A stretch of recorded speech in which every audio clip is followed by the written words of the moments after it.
Hey everybody, what is up? Welcome back to Final Trade. We got this What Are Play Boosters blog post from Mark Rosewater yesterday. I just want to go through it, and I've highlighted a couple things in here that I thought were interesting. I'm just going to give you a quick take on my thoughts, and I'd advise you all to go read this blog post yourself. I'll put a link down in the description. It's really good. And I want to preface this by saying I don't dislike Mark Rosewater. You know, he spent something like 25, 28 years now basically being the head designer of Magic. And so he's committed most of his life to Magic. And I've had times in my career where I worked on a product that I love. I had customers that I loved. I loved the company I worked for. But then I had idiots who were in the boardroom running the company into the ground. And so I could work all day long on things that I liked and try to create goodwill between me and the customers, between me and other employees at the company. And then some idiot in the boardroom could basically send a single email and wipe out more goodwill with that one email than I could create in an entire career. And I kind of sympathize with Mark Rosewater a little bit. Maybe I'm projecting, but I feel like he's probably in that same kind of situation. You know, he's interested in making the game good, in designing a product that's fun to play, and then his bosses are idiots. And so you can go back and look at the video of them announcing Magic 30 and the look on his face as the person sitting next to him was describing Magic 30, and just the horrible look on his face of how he was responding to it. He was not into it. So I'm going to start just with that, but let's go ahead and get into this, and I'm just going to skip straight to the things that I've highlighted that I thought were interesting. One of the first things he says is set boosters became the top choice for players, not by a little bit, but significantly. And this is something that I had been talking about for a long time, was that WotC had been cramming more and more and more value into the set boosters and overlapping them tighter and tighter with what was in collector boosters. Even though collector boosters had more guaranteed rare and mythic slots, the set boosters, in terms of the possible variety of cards, was just getting better and better over time. And it's not surprising at all for him to come out and say, given that he has the inside information of what was selling, that set boosters were performing significantly better. Because, you know, if you're going to spend X number of dollars on booster packs or boxes, and one of them will yield many, many more rares and mythics and foils and extended arts and showcases and everything than the other, well, yeah, you're going to buy that one because it's a better value. And, you know, it's just something I've been saying for a long time. It's interesting to see him kind of back that up. Problem number two that he points out with the old set and draft booster paradigm is that it causes inventory problems, and he kind of goes into this hypothetical about how a store works and how it orders inventory. And I highlighted the words once upon a time, and I think the interesting part about that is, yes, once upon a time, the market worked a different way. And WotC has really screwed up the way the market works in the last 2 years. And so once upon a time, a store could have gone to its distributors for its pre-orders of an upcoming expansion, and it could have thought, you know, I think I'm going to sell this many set boxes and this many draft boxes, and I should probably have some number of draft boxes that I keep around to run events in the store. And they could have done that, and they could have been pretty confident, and then they could have had a little bit of faith. And when I say a little bit, I'm being a little facetious. They could have had some faith that, you know, in 2, 3, 4 weeks, if they run out of draft boxes, say the demand for draft and sealed tournaments in stores is really high, and so they run extra of them and they run out of draft boxes, or the people who want to do those kind of things at home at their kitchen table is higher than expected, and so they buy up the draft boxes, the stores could have had better faith that they could go back to the distributor and buy some more. But the problem is the way WotC has run this game in the last couple of years is the distributors don't even have the faith to carry the extra product, because everyone kind of expects now that the market will collapse soon after a product comes out, that boxes will start selling for below wholesale, so that the only people who can come into the large marketplaces and make money are the distributors with their pretend retail wings selling on eBay. And because of that, distributors don't carry as many boxes. And Rudy has complained about this. He said that when he goes to distributors and says, hey, I want to get another pallet of whatever, that a lot of times in these last 12, 18, 24 months, the distributors have started telling him, well, it's going to take 2 weeks because the distributor has to go back to WotC to order that pallet because the distributor has reduced how much they keep on hand. And all of this is a consequence of the way WotC has priced these products, the way they've done their reprint policy of destroying equity value in the singles, everything else, Amazon dumps, all the problems, all the stupid decisions. And so saying once upon a time is kind of like pretending to be blissfully unaware that WotC is the one that screwed this up to where now it doesn't work correctly anymore. So, it's just kind of one of those things where like a company will use words and say things and they're being very disingenuous about it. Moving on, their data shows the longer you play, the more that limited is a large part of your play experience. And by limited, he means draft and sealed.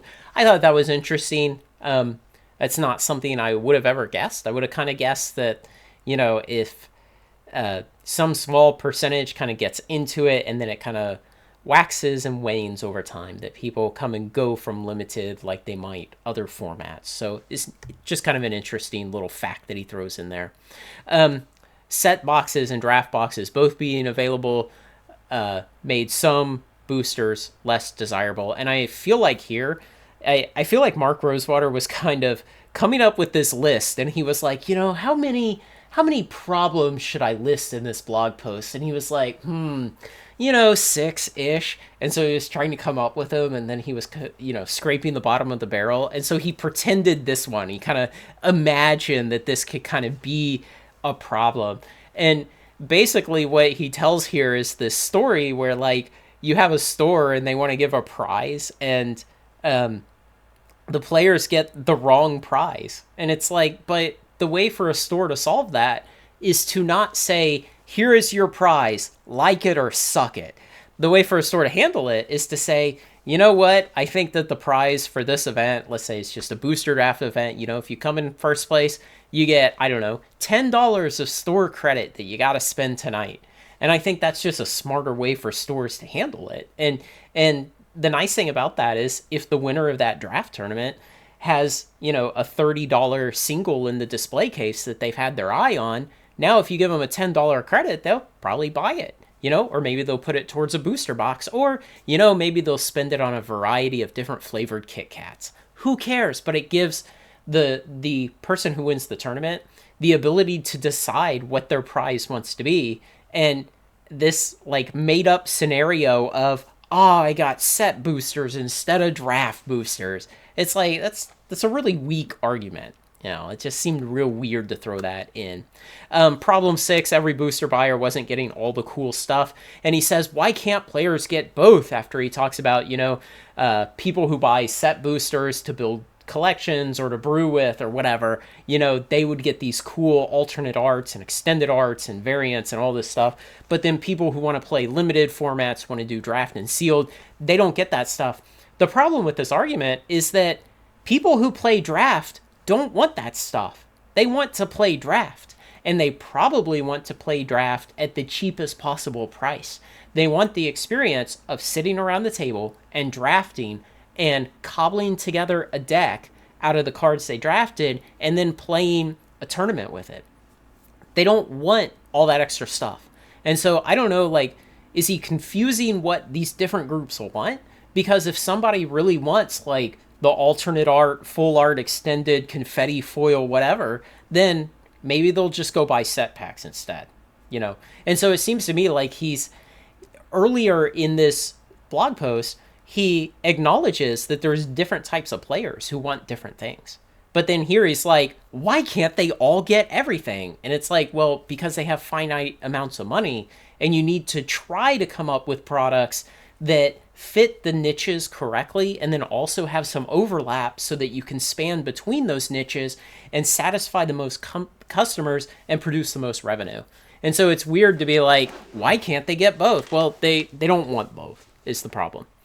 Okay, so he gets into the issues and of designing this new play booster, and there weren't enough cards. Set boosters had 12 cards and draft boosters had 15. He says we combined the art and token card into one slot. And when I read that, I was like, yes, good job, And I actually thought, and I'll come back to this in a little bit because he addresses it further down, but I actually thought, like, keep the list in there or get rid of the list. I mean, my hope with this blog post going into it was the list would go away, the list slot, and I'll explain myself in a minute on that. But and I also thought put the list in there and put the land card in there. So you would have the land card, the list, the art card, and the token card in one slot. You can call it the trash bin. It's all the crap people mostly don't care about, except for the rare case where they get a really juicy hit out of the list slot. And so I felt like you could just cram all that garbage together in one slot, and then the rest of the pack would have more budget in it for the things that people are really excited about. The colors weren't balanced because of these connected commons and uncommons. I highlighted that because it's funny because I've always known that, yeah, set boxes are supposed to have these like connected slots that have a theme. But I can tell you, all the set boxes I've opened, there have been exactly 0 times that I ever looked at the cards in my hand and said, oh, cool, this is a goblin themed pack or a dog themed or, fire theme or whatever. I mean, it was just absolutely lost on me. And I would kind of ask, like, did you ever open a set pack and realize the theme or remember that there were themes? I mean, so dropping that is like, yeah, definitely drop that. It's stupid. And it caused this other problem where the colors were no longer balanced because you would be having these themes and, obviously a merfolk themed pack is probably going to have a lot of extra blue in it. And so if you then want to try to morph that into something you can draft, you need better balance of the colors so you get rid of those connected slots. I think that's a great thing to have done. Rarities would have to shift, change how we make sets. That's something that he basically says, we're going to do this and we're going to do it later and explain it to you in the future. And then they have the picture of what the packs actually look like now. And I hate how it says may contain booster fun. And, it's this, that looks like a green star, and it's literally next to every card. Like, every slot could have booster fun in it. And it's like, ugh. One of the problems that they've really had is showcase cards. Showcase cards have been an absolute disaster. If you go out and you look at almost any expansion, I'm not going to say every expansion, but almost any expansion, the showcase cards are worth less than the base version of the same card. The market utterly rejects showcase cards. And it's really unfortunate because, like, I really liked the showcase cards from Adventures in the Forgotten Realms and Baldur's Gate, the parchment style. And I really like those. In fact, yeah, this is like the one card that I kept from Baldur's Gate. It's a foil lightning bolt showcase. The one card I kept for myself because I like the look of it and I like lightning bolt, and that's the foil version. And after opening 25 boxes of Baldur's Gate Draft for singles to sell, I got one of those and I kept it for myself. But for the most part, everyone rejects the showcase cards. And so to see this picture and be like, oh, this slot can contain booster fun. And it's like, damn it, just stop it. Like, people don't want a lot of that stuff. Some of the booster fun stuff is great. Extended art, people like that. Foils, some people go for that. Different foil treatments, yeah, those are cool. The textured foil, some people love that. But the showcase has just been such a problem. And even as the showcase style differs expansion to expansion, it's almost universal that the market rejects it and the showcase cards sell for less than the base cards. And so, that's what came to mind as I saw this, that every slot contains booster fun. And it's like, ugh. Okay, let's go on. He starts breaking down the individual slots and talking about what's in them. And here's where he talks about the list. And you'll notice up here, slot 7 has either the list or the 7th common card. And there's a lot for me to talk about here because I've complained about the list a lot in the past. And He says, philosophically, the idea behind the list is that it's a group of cards chosen to make boosters more exciting to open without having to be entered into standard. And I'm just going to say BS. I have never opened a list card and thought, oh, wow, that's exciting. Okay, I won't say never. I mean, my wife got me a set box of Modern Horizons 2 for my birthday, and my kids came and I opened it at the dining room table, and in the list slot I got a land tax, and I was excited. Okay, so I won't say never, but the majority of the time when you open a list card, what the feeling you feel, think about it, what is it? It's bafflement. It's, why the hell is this card in here? Why is Urborg Panther on the list? A 2-cent card that was printed one time in Mirage, never reprinted until it was added to the list. A terrible card that was never played in anything except Mirage Draft. And yet it's on the list. Nobody has ever been excited seeing that they got a list slot and then revealing the card and seeing Urborg Panther. Most of the time when you open a list card, it's, why is this in here? It's you open a box of, I don't know, Baldur's Gate set boosters for some unknown reason, you want to open those, and you get, I don't know, a card from original Kamigawa. And you're like, this doesn't fit the theme. It's just some random uncommon from Kamigawa. It's not worth anything. This isn't exciting at all. And so I will suggest that WotC has never understood what the list is supposed to be. And I do not think it's another way to, extract value from the secondary market by reprinting stuff. I don't think that's correct at all, because list slots were only 1 in every 4 set boosters, and then the list had like 300 cards in it. And so even if you think of kind of expensive cards that were in the list, like, again, Land Tax or Scroll Rack, things like that, you just weren't printing enough copies of those in the list slot to move the needle on secondary market value. And so if WotC ever had a coherent idea of what the list was for, they certainly never communicated it effectively. And so it's funny to see Mark Rosewater here begin the sentence with the word philosophically. Like, there's a whole bunch of deep thought that's gone on inside WotC about what should the list be. And then, he's going to tell us, finally, he's going to reveal the secret. Starting all the way back with Zendikar Rising in 2020, the last 3 years, we've all been wondering, what the hell are these list cards for? Why are they chosen the way they are? And here he is, he's going to tell us. And then, the explanation is, oh, well, it's to be exciting. And it's like, wow, that's an emotion that I almost never felt opening a list slot card. Or maybe I felt it because I opened a list slot card. I was breaking some set boxes for singles, and I was like, oh, it's a $10 card. And I was excited for the $10 I would get for selling that card. Okay, that's my rant on the list slot. I do think the list could be salvaged, and I think they should have gotten rid of it. They did not get rid of it. I think most of the ways they change it in the play boosters are good. I will give them credit for that. It looks like the list is getting better. Maybe they have an actual idea now. Let's go on with that, okay? So he says the list will include what we call special guests, 10 cards that are exciting reprints that we can give new art and will thematically tie into whatever set they are in.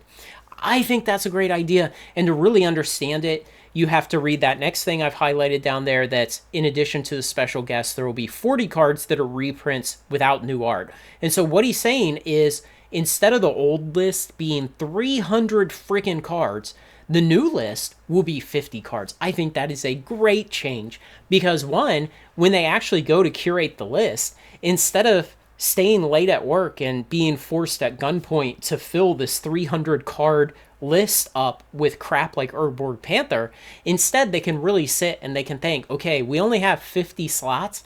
What kind of cool 50 things? And I'm certain every person on the R&D team could come up in 2 hours with 50 good cards. Maybe they thematically tie to each other. Maybe they're just neat things or whatever. It makes it an easier task to create an actual interesting list when it's only 50 cards instead of 300.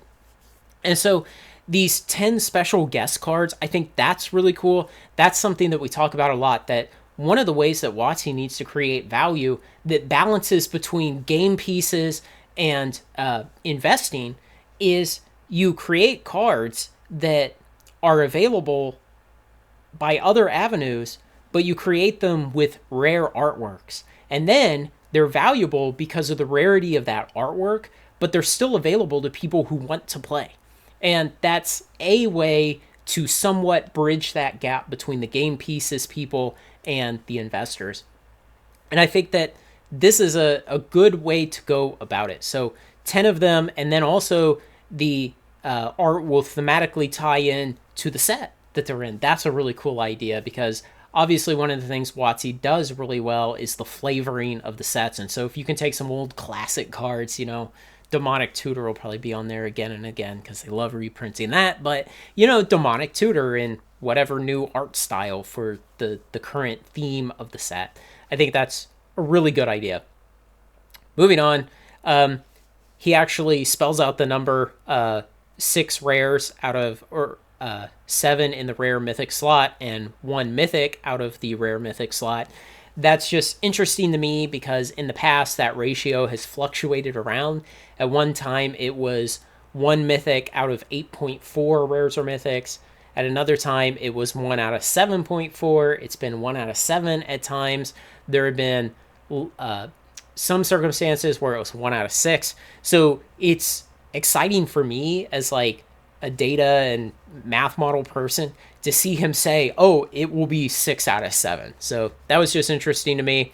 The land slot, again, land slot should have gone away. If you're using these play boosters for drafting, you are not pulling enough lands to build out the deck. You still need other lands to come from somewhere else. Typically the store provides them out of their mountain of basic land cards that they have. But that's why I would have just taken that out or mashed it into that garbage slot along with the art card, the token cards, the ad cards, and the list. Mash it all together, and then you would have this slot open for something else to be of greater value to the players. And again, this would have given another opportunity to create equity value because now lands would have been some small percentage of that garbage slot. And then even if you kept that 20% of the lands were foil lands, well, now foil lands become much more rare and will actually command a better price again. And so people could get excited over that. Obviously, they would still have access to all the land they need, but you would have a small amount of foil lands floating out there for the people who really want to pay the price for the bling of the foil land and show that off, and it would support the secondary market. And then he goes into the wild card slots and the foil wild card slot. Nothing terribly interesting there. I mean, that's really how you bridge the gap between a draft pack and a set pack. And again, the non-playable slot, I've said that a couple times. The garbage slot, I would have mashed the land and the list into that too. Now, he goes into the differences from set booster, how that will change, and the differences from the draft booster. There's one thing I think he kind of leaves off here that was important. He talks about how you will now always get a foil card in a draft booster. Typically, that was not the case in the past. A lot of times, you would have about a 1 in 3 chance of a foil card in a draft booster. Some expansions were different, but about a 1 in 3. So that is significant. And he says a draft booster now has the 1 in 8 opportunity of getting a card from a list, which the list slot did not appear in draft boosters before. And the reason I highlight this is not because, oh, you have a list chance in a draft booster now or a play booster and you didn't in a draft booster. It's more that the odds of a list slot in a set booster used to be 1 in 4. Now it will be 1 in 8. And so there should be on this list a bullet point that says, hey, the odds of a list slot dropped in half from 1 in 4 to 1 in 8. To some people, that will make a big difference. To some people who maybe really love the list slot, or I know box breakers kind of like the list slot because it was a big wild card for value of the box. And there were a lot of cases where, you could easily get an $8, $10, $15 card out of the list. And man, that suddenly made a box much more profitable. But essentially, the list slots that you used to get out of set boosters will now only be half as often in these new play boosters. What can we expect? And why are there only 14 cards? I like this line that he highlighted here. We experimented with different amounts of playable cards per booster and found that 14 did the best job of giving us the play experience we wanted. And I read that and I was just like, oh yeah, you did so much analysis that you were able to say with 95% certainty that 14 is the exact right amount. Not 15, not 13, it's 14. And it's like, I feel much more like this was driven from the other end, where they looked at the number of slots and their budget for cardboard, and they were trying to figure out, how do we get this stuff crammed in this pack and stay within the budget that the idiots who are our bosses forced us to live within. And then they were like, the only way to do it is 14 playable cards. Because remember, the token and ad cards, they're printed on a different, cheaper paper. And it's not as nice of a paper, it damages more easily, but it really makes a difference in, what do you put in that slot? Do you keep the list card, which is on the blue core paper, in a common slot? If you put it over as part of the token art card slot, then you've just increased the production cost, because you have that tiny bit more of the blue core paper over there in the trash slot, instead of sharing a common slot where it'll always be blue core anyway. And so I feel like this decision of 14 playable cards was absolutely not driven by some insane amount of data gathering and playtesting that said 14, that's it. 14, it's the perfect amount. I feel instead it was just driven by the cardboard budget to build the pack. Will playing in limited events cost more? Likely, yes. So it's good that he's at least honest. He starts off the answer by just admitting, yeah, it's going to cost more to play in limited events. If you want to play draft or sealed, it's going to cost more money because each of these booster packs is going to be more expensive now. And I really disliked the second part of his answer, that however the expected value of the booster went up. And this goes back to something I said earlier, which was, people who are going to their local store on a Friday night to play a draft tournament, they don't care about the expected value. And the problem is, when you're sitting there and you're playing draft and you open the pack and you choose the first card and then you pass all of the rest of the cards to your left, well, all that expected value just passed off to the left. And maybe what you get passed from the right into your hands then has more or less value. But you can't really bank on the expected value, because the point of a draft tournament is you're trying to build an effective deck out of this random assortment of cards. And what you don't want to create is situations where players open a pack and they see that, oh, I got the full art double-sided gold foil confetti holograph whatever, and they say, that's an $80 card. But this common, this is a really powerful card. And then they're forced to decide, do I pass the $80 card to my left? And someone else is going to take it. It's not going to make it all the way back around the table to me. And so they take the $80 card, even though that's not as effective of a card for the draft environment. And so they sacrifice the fun that they would have drafting because there was a very valuable card. And I know that can happen with draft packs today, but it's going to be exacerbated by the way these play packs are engineered. And I think that's unfortunate for people who enjoy draft tournaments. So one other problem that I see is that if we scroll back up here to the picture of what's in the slots, when you have the list sharing a slot with a common, there will be times, and I don't know that it's going to happen a lot, but there will be times when someone opens their pack at the table, they look at the cards, and they see the card in that slot, and they think, oh, yeah, that's one. I'll take that to build my draft deck out of. And they put it in their pile, and they don't realize it had the Planeswalker symbol on it. and then they go and they play some amount of game, or maybe they play most of the evening until somebody else realizes, oh, that was the list slot card. It just had the same frame style as this expansion, and nobody noticed. And then you're going to have this problem of, how do we deal with that? That wasn't a legal card for this draft tournament since it's a limited environment. So I think that's kind of it's a very kind of nitpicky thing to complain about with this. I guess it's good I put it as kind of my last argument, but it's maybe another reason why the list should have been moved to that slot 15 trash slot with the ad and the token, the helpers and the art cards, and really the land should have been moved into there also. So it's just a minor thing. Overall, I think this is in net beneficial. If you really love draft tournaments, I think it's bad.